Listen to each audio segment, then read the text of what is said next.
बिस्मिल्लाहिर्रहमानिर्रहीम। अस्सलाम वालेकुम। भारतीय जनरल जीडी बख्शी को पाकिस्तानी रिपोर्टर राजा फैसल ने आईना दिखा दिया और बोलती बंद कर दी। सुने ज़रा राजा फैसल ने कैसे जीडी बख्शी की बोलती बंद की। सुनकर आपको मज़ा आ जाएगा कि किस तरह बेफजूल बोलने वाले को चुप करवा दिया। जीडी बख्शी को कोई जवाब ना आया। Major general GD Bakshi sir. देखिए साहब, जब तालिबान काबुल पे हावी हुई थी पाकिस्तान की मदद से, पाकिस्तान की मैशिनेशन से, उस वक्त उनमें आपस में झड़प हुई सरकार फॉर्मेशन के ऊपर। तब लेफ्टिनेंट जनरल फैज हमीद साहब ने जाकर एक ऐसी सरकार वहां थोपी जिसमें कोई 37 मिनिस्टर में से 17 से ज्यादा ग्लोबल टेररिस्ट डेजिग्नेटेड थे। 2 उनमें से सबसे बड़े ड्रग्स के तस्कर थे। और हमारे यहाँ एक ऐसा तबका था जो कह रहा था साहब ये तो तालिबान 2.0 है, ये तो बदले हुए लोग हैं, इनका तो नजरिया ही बदल गया है, बड़े डिसेंट लोग हैं, बड़े प्यारे लोग हैं, ये है वो है, हमको सबसे पहले इनको रिकॉग्नाइज करना चाहिए, पाकिस्तान के भी पहले। मतलब दिमाग की बीमारी तो आदमी समझ सकता है, लेकिन ये पागलपना थैंक गॉड हमारी सरकार ने बिल्कुल इन जैसों की आवाज नहीं सुनी, इन जैसों का रौला नहीं सुना। और आज एक सेकंड इसको रिकॉग्नाइज नहीं कर सका। ये पाकिस्तान खुद इनको रिकॉग्नाइज नहीं कर सका है, ना चीन।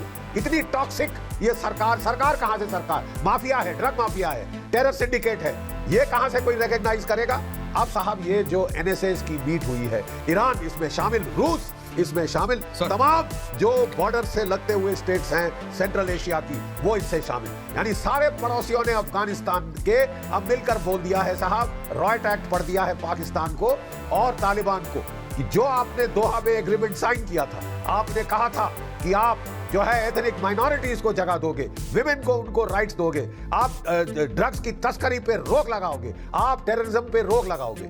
हर एक मामले पे तालिबान साफ पलट गई है, सारा अपना दोहा का लिखित एग्रीमेंट इन्होंने वायलेट किया है। और उसके बाद वो चाहते हैं कि दुनिया उन्हें रिकॉग्नाइज करे। पाकिस्तान नहीं कर रहा। पूछ लो पाकिस्तान वालों से कि आपने रिकॉग्नाइज किया, क्यों नहीं किया। चीन ने रिकॉग्नाइज किया। राजा जी रिलैक्स, राजा जी रिलैक्स, ये रेजिम नहीं, राजा जी रिलैक्स, रेजिम नहीं साहब, मेजर जनरल ये टॉक्सिक गंद है। मैं कहना चाहता हूं कि अब रीजनल मुल्क इकट्ठे हो रहे हैं और आपको बताएंगे, अकेले आप पढ़े, अकेले पाकिस्तान प्लीज, सारे फसाद की जड़ पाकिस्तान है। बोलिए राजा साहब। और इसीलिए मैं इनको, मुझे आप साइड पे ले गए, मेरा सवाल तो ले लीजिए ना पहले। बोलिए पूछिए। अच्छा जनरल साहब ठीक है, मान लिया आप जो कह रहे हैं वो ठीक है। अब इसका हल आप मुझे बताइए कि इसका हल क्या है। आप कह रहे हैं ना कि एनएसएस की बैठक हुई, आपके यहाँ रीजनल एनएसएस की बैठक हुई, आप क्या कर लेंगे, आप क्या करना चाहते हैं? क्या अफगानिस्तान पे हमला करेंगे? क्या अफगानिस्तान के ऊपर 20 साल हमला होता नहीं रहा? नहीं बदलते वो, फिर नहीं बदलते, 2.0 भी नहीं है, वही है पुराने हैं। आप क्या उखाड़ लेंगे उनका? कुछ नहीं कर सकते आप उनका, आप कुछ भी नहीं कर सकते। आप अगर इस जगह होते तो आप वहां से भागते क्यों? आप क्या भागे नहीं उधर से? अब आप अपने हाँ एनएसएस को बुला के क्या साबित करने की कोशिश कर रहे हैं? मेरी नजर में आपकी एनएसएस की जो मीटिंग है ना, वो एक गली मोहल्ले का छोटा सा मैच है, जबकि जो ट्रोइका प्लस हो रहा है वो वर्ल्ड कप हो रहा है। हमारे पाकिस्तान में जो हो रहा है वो वर्ल्ड कप हो रहा है, आपके यहाँ वो गली मोहल्ले का हमको मैच हो रहा है। This is what is happening. हमारे यहाँ कौन है? यूएस। हमारे यहाँ कौन है? चाइना। हमारे यहाँ कौन है? रशिया आया हुआ है। हमारे यहाँ कौन है? तालिबान आके बैठे हुए हैं। हम वो बैठक करवा रहे हैं। आप जो बैठक करवा रहे हैं उसमें तो आप अपने एलाई यूएस को नहीं लेके आ सके।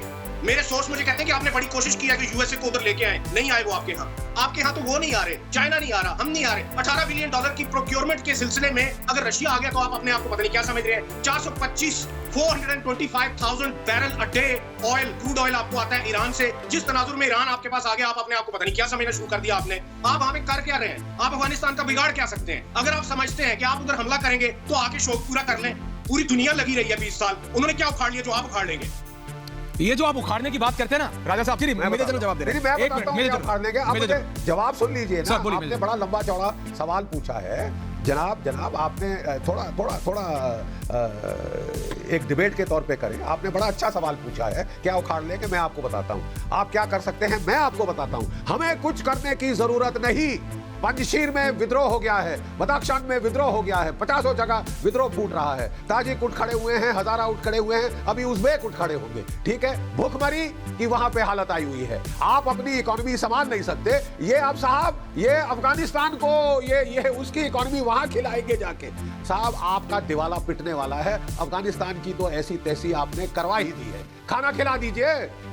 खाना खिला दीजिए, और जो भूखे हैं वो आप पे टूट पड़ेंगे। हमारे भाई जो भूखे हैं हमारे वो भाई आप हैं, पे हम टूट खिलाएंगे। पड़ेंगे। हमें कुछ करने की रिस्क जरूरत का है, वादा। हमें कुछ करने की जनरल साहब, जरूरत मैं है। मुसलमान हूं, आप मेरे जो है यहाँ अपनी रिस्क का मौत वादा। गिदड़ मरता है। आप दौड़ते हुए गए वहां पे, दौड़ते हुए गए, आपने कब्जा किया, ना सोचा ना समझा, ना कुछ आपकी सोच है, ना सोचने की ताकत राजा साहब, you need to है। relax. आपने समझा कि हम 30 मार खाए हैं, हम जो है वहां की सरकार का तख्ता पलट करके एक मॉडर्निस्ट सरकार, एक चुनी हुई सरकार का तख्ता पलट करके आपने एक माफिया, ड्रग माफिया